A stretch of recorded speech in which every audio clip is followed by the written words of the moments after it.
Sheikh Saudi Rahmatullah Ali, Allah తాలా యొక్క భక్తుడు, పుణ్యాత్ముడు, సదాచార సంపూర్ణుడు.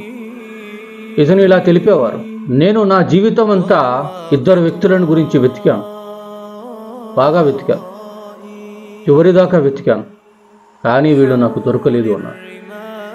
వాళ్ళెవరో తెలుసా? మొదటి వ్యక్తి అల్లాహ్ మార్గంలో ధనాన్ని ఖర్చు పెట్టి పేదవాడైపోయిన వ్యక్తి. అల్లాహ్ మార్గంలో ధనాన్ని ఖర్చు పెట్టి పేదవాడైన వ్యక్తి. అలాంటి వాడి గురించి వెతికాను, కానీ అలాంటి వ్యక్తి నాకు ఎక్కడా తరసపడలేదు, దొరకలేదు అన్నారు. రెండో వ్యక్తి ఇతరుల మీద దౌర్జన్యం చేసి అల్లాహ్ యొక్క శిక్ష నుంచి తప్పించుకున్న వ్యక్తి.